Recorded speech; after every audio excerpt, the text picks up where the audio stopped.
¿Cuánto han pagado los 8 candidatos presidenciales en impuestos? Televistazo revisa las cifras del Servicio de Rentas Internas. Los informes sobre los 2 decretos ley del gobierno enviados a la Corte Constitucional están listos. Mañana serán tratados por el Pleno. El ecuatoriano Kaulay Muñoz, conocido como el hombre del maletín en el gobierno de Rafael Correa, será extraditado a los Estados Unidos desde Colombia. El Ministerio de Agricultura asegura que hay 250.000 toneladas de arroz para cubrir la demanda nacional en los próximos 4 meses.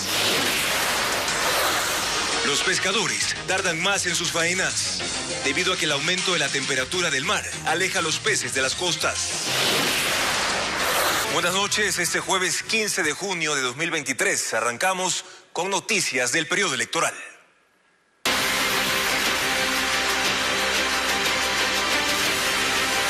Elecciones 2023, impuestos, debate e impugnación. Hay 8 candidatos presidenciales inscritos, pero ¿cuánto han pagado en impuestos? Conozcamos esos rubros en el siguiente informe de Patricio Díaz. La mayor parte de los candidatos presidenciales han pagado impuestos los últimos años. Unos más, otros menos. Bolívar Armijos, postulante por el Movimiento Amigo, tiene como pago 0 desde 2020. Sus últimos 2 registros de pago son el 2018, con $2.701, y el 2019, con $3.68. Yacu Pérez, candidato de la Alianza Democracia y Socialistas y Unidad Popular, también registra 0 entre 2021 y 2022.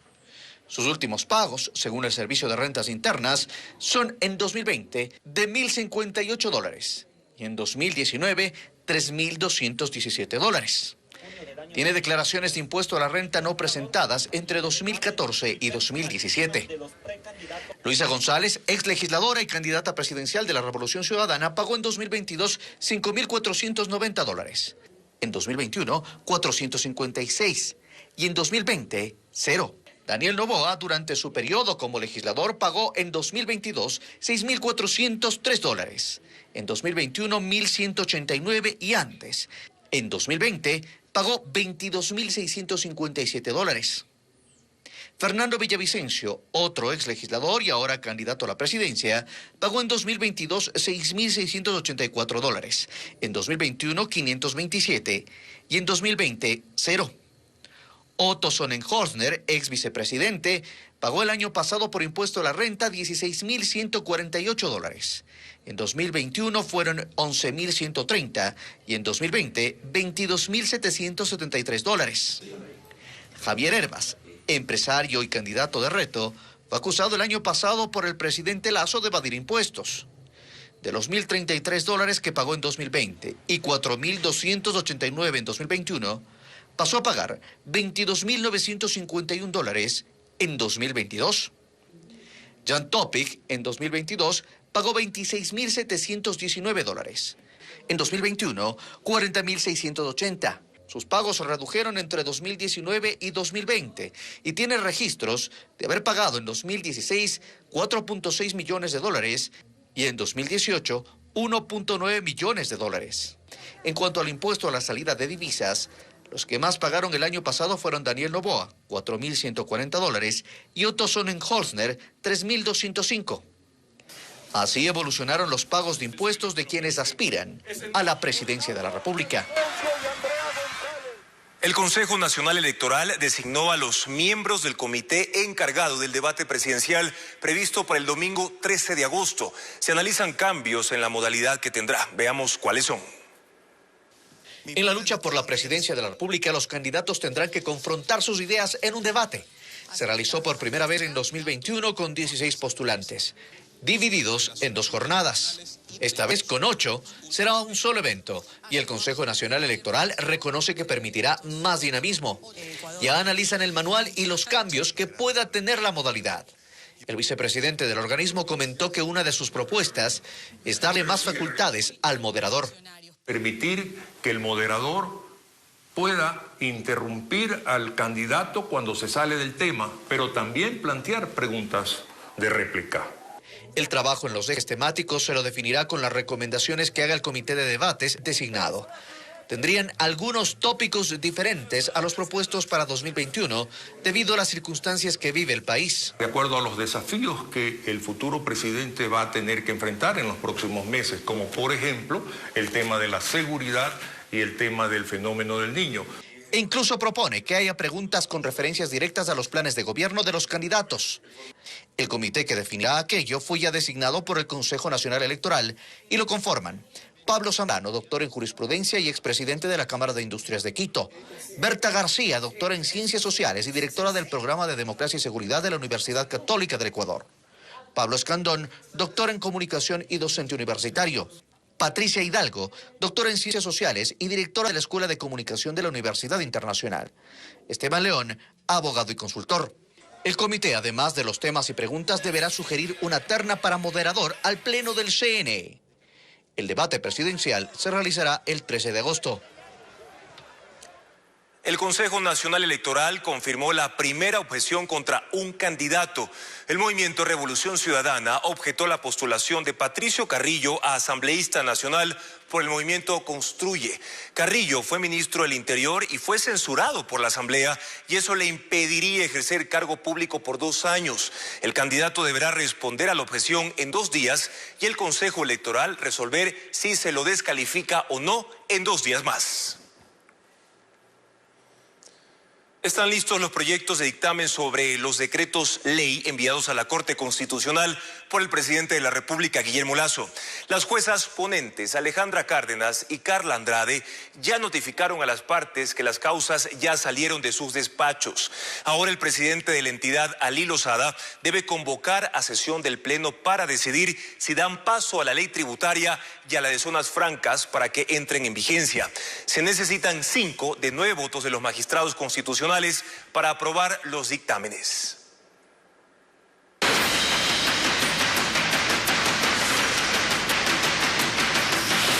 Cambio climático, los efectos en el mar.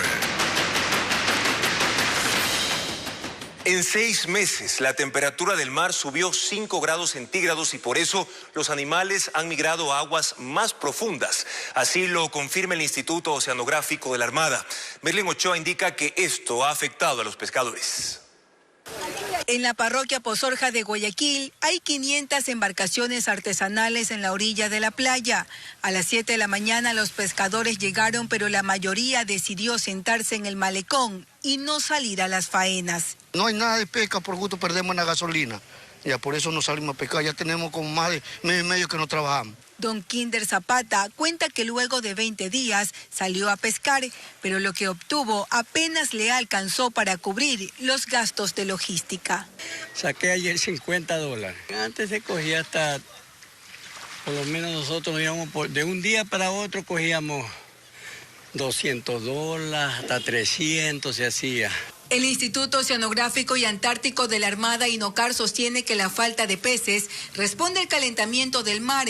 En enero la temperatura era de 23 grados centígrados y para junio subió a 28 grados centígrados, cuando lo normal en esta época del año es de 26. Esto provocó que especies como la sardina, macarela, botellita y chuhueco se sumerjan a más de 100 metros de profundidad o naden hacia el sur en busca de temperaturas frías. También hay afectación directamente en los nutrientes, es decir, en el alimento de estas especies, porque este aumento de temperatura baja los nutrientes y por ende, como consecuencia, hay un decaimiento de productividad. Pero no son las únicas especies afectadas. Según el INOCAR, peces grandes como el atún, calamar gigante, corvina y merluza también han migrado. Este cambio de temperaturas ha ido progresivamente aumentando, pues se ha evidenciado poco a poco un decaimiento de la disponibilidad. Sin embargo, no podemos decir todavía hasta la fecha de hoy que esos pelágicos grandes ya hayan desaparecido del todo. Los dueños de las flotas pesqueras industriales de Pozorja comentan que deben invertir más en combustible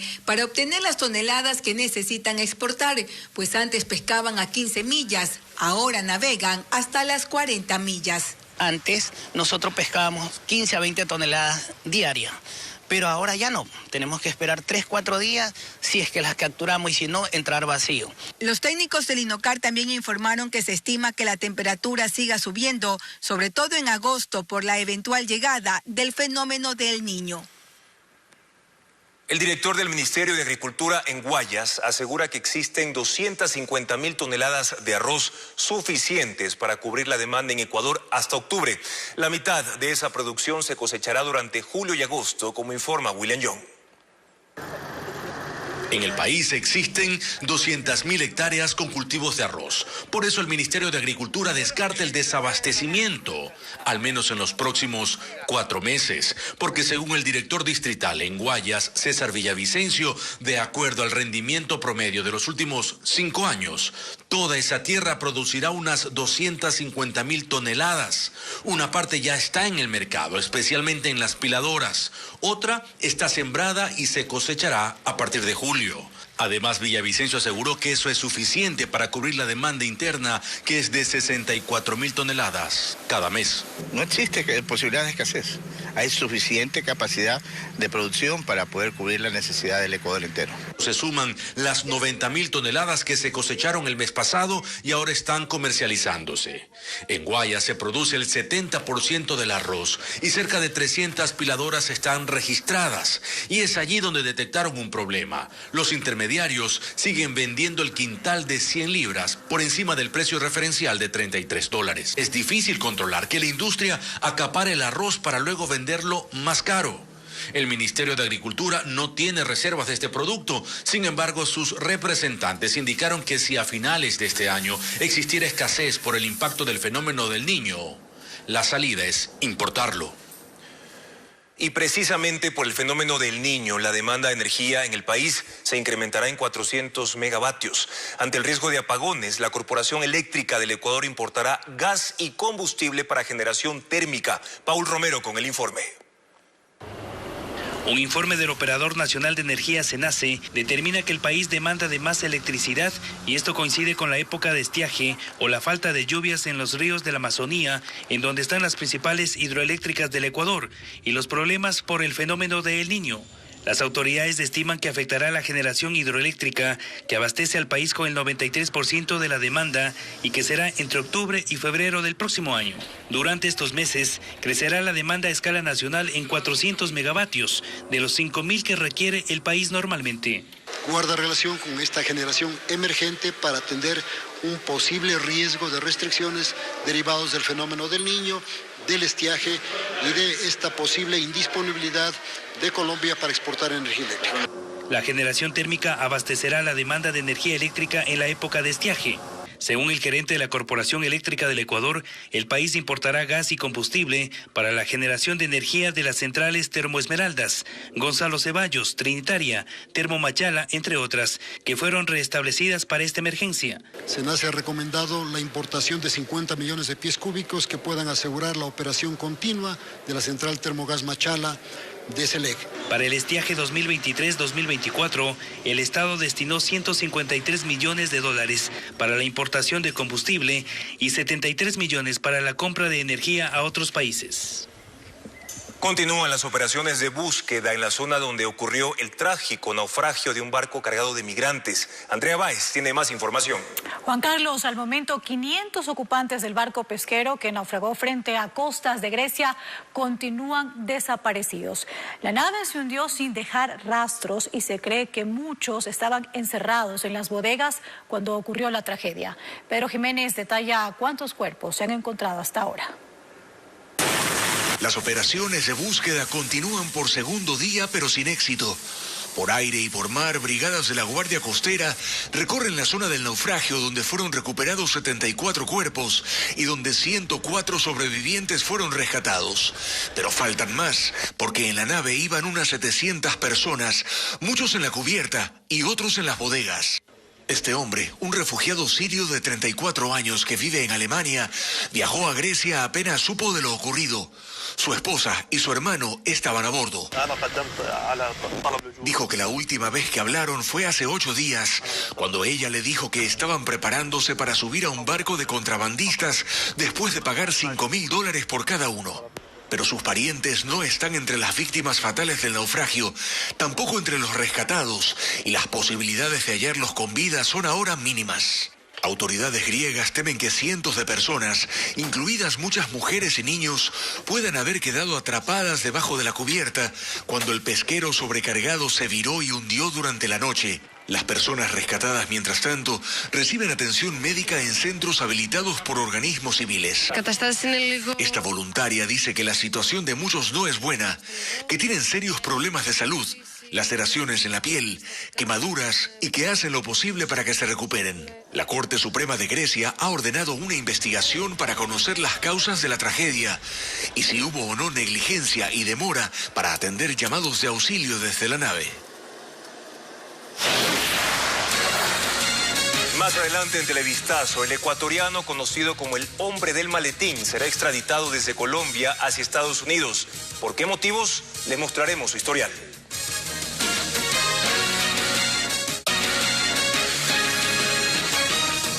El presidente de Colombia, Gustavo Petro, autorizó la extradición del ecuatoriano Kaolai Muñoz, conocido como el hombre del maletín.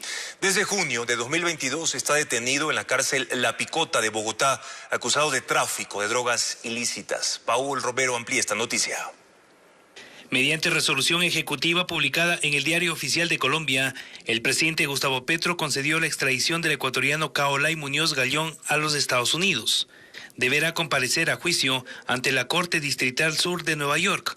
Kaolai Muñoz es acusado por la justicia de ese país por tráfico de cocaína.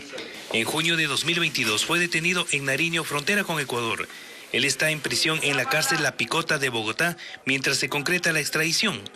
Muñoz tiene un polémico historial en el país. En 2008 se le acusó de mover $3 millones para intentar comprar votos de alrededor de 20 asambleístas de la Revolución Ciudadana para evitar la aprobación de la Constitución de Montecristi.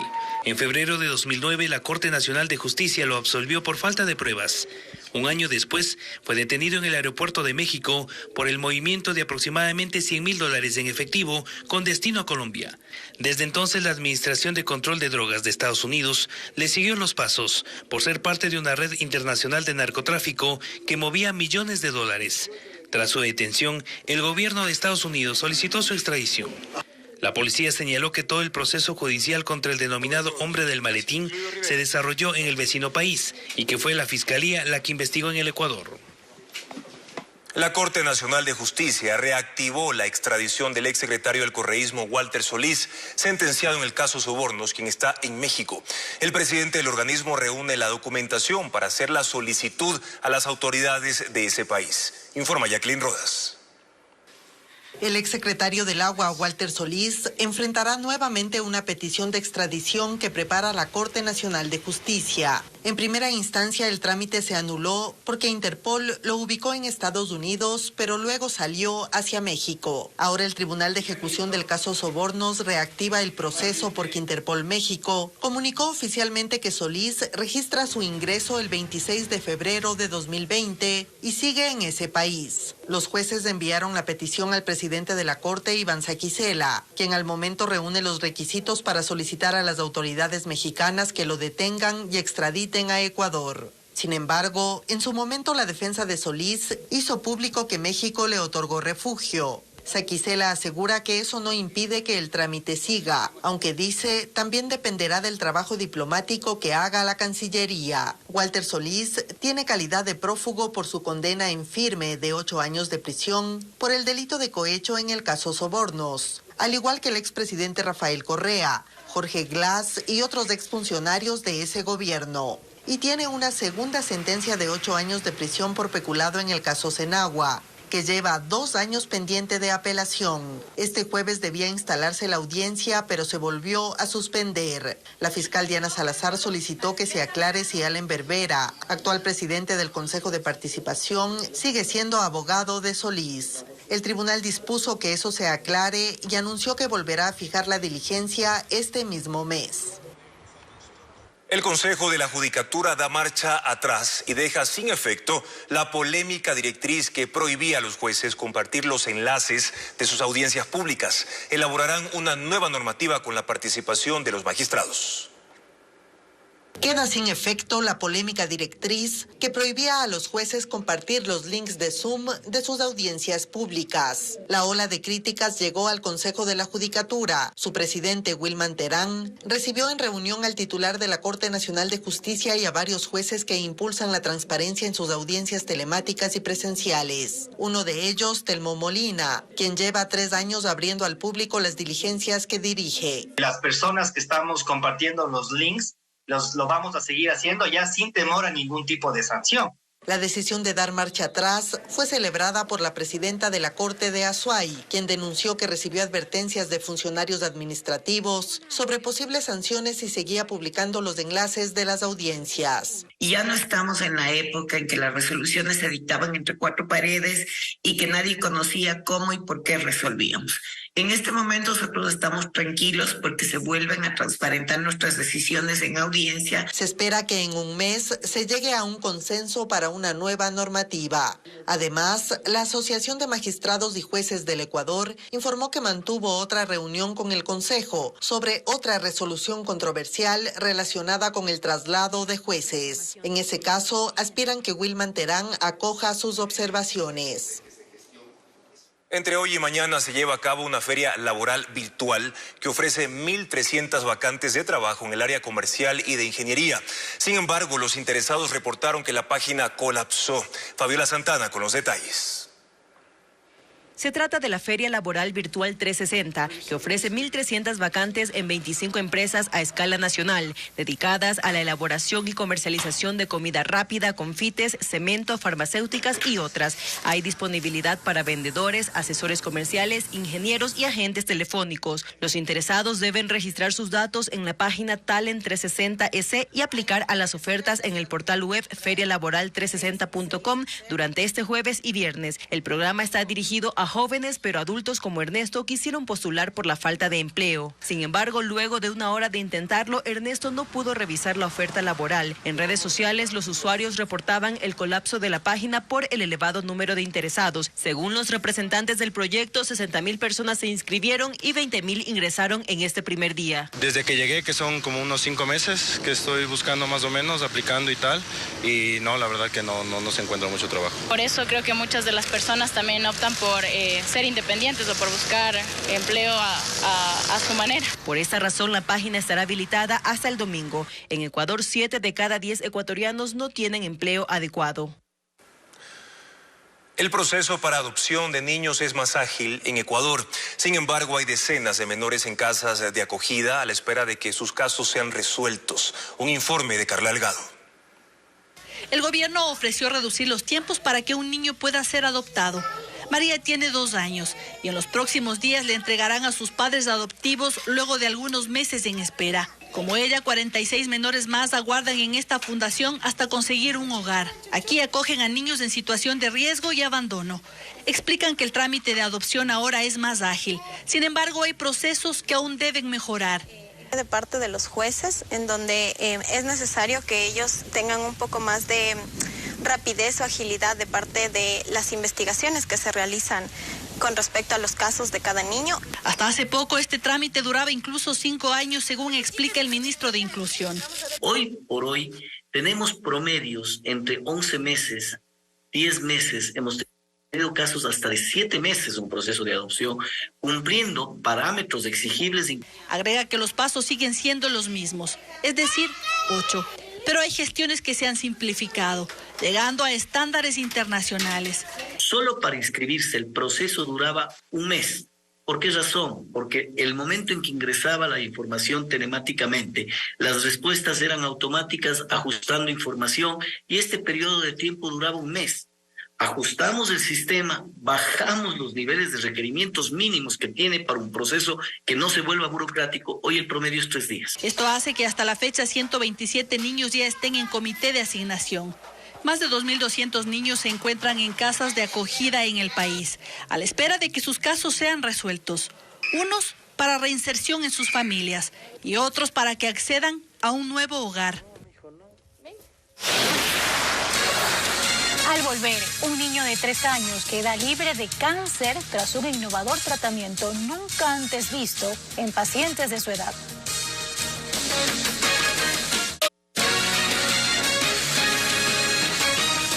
La inseguridad que afecta también a los establecimientos educativos moviliza a las autoridades policiales y el Ministerio de Educación. Buscan identificar los sitios más conflictivos para aplicar nuevas estrategias. Bessie Granja con el informe. El asesinato de un estudiante de un colegio fiscal ocurrido en el Guasmo, en el sur de Guayaquil, pone en alerta a las autoridades del Ministerio de Educación, que junto con la policía identifican las zonas más conflictivas y donde bandas narcocriminales mantienen en zozobra a estudiantes y docentes. Aquí en el distrito Nueva Prosperina existen 153 unidades educativas que son custodiadas por 60 policías. 11 de ellas tienen una alta prioridad de vigilancia porque hay registros de denuncias de extorsión y también del ingreso de personas armadas. Tenemos un caso de una organización que ingresó a la escuela con armas a buscar estudiantes que eran de otra banda para victimarlos dentro de la escuela. Ventajosamente los estudiantes no se encontraban en el punto y salieron. Ante esta situación, la autoridad policial propone al Ministerio de Educación mejorar la infraestructura de algunos centros públicos, donde aún hay daños en cerramientos que facilitan el acceso de personas ajenas a la institución. Asimismo, instalar videovigilancia. Estamos interviniendo en algunas instituciones y precisamente en las que tienen estas particularidades. Desde la policía se analiza el incremento de más uniformados a estas zonas donde los grupos no dan tregua y ahora amenazan la paz de escuelas y colegios. Con el objetivo de bajar los índices de violencia y brindar ayuda a las mujeres en situación de riesgo, se desarrolló una aplicación que funciona como botón de pánico. Mediante esta herramienta se pueden hacer denuncias directas a la Fiscalía. Adriana Bermeo explica más de este nuevo mecanismo tecnológico. La aplicación Juntas tiene como objetivo convertirse en un botón de pánico para que las mujeres que son víctimas de violencia puedan alertar cuando se encuentren en una situación de riesgo.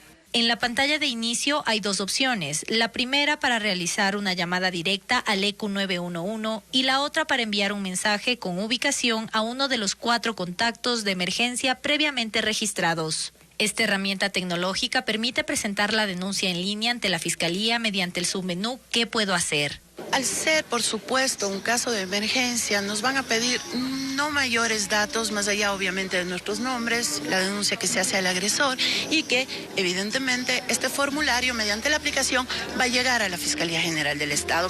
La aplicación cuenta con herramientas como información de casas de acogida, centros de refugio, contactos para asistencia legal, servicios de protección integral por provincia y test relacionados con el acoso laboral, dependencia emocional y situaciones de violencia. Este es el tercer lanzamiento de la herramienta tecnológica que existe desde el 2015. Luego se presentó en el 2020 cuando inició la pandemia. Se necesitaba hacer unas nuevas imágenes, hacer nuevos servicios, dar mucho más información. Los ajustes en la aplicación se hicieron con el apoyo de la Corporación Nacional de Telecomunicaciones, las Naciones Unidas, Cooperación Alemana y la Sociedad Alemana GIS. La herramienta puede ser descargada gratuitamente de las tiendas Play Store de Android y la App Store de iPhone.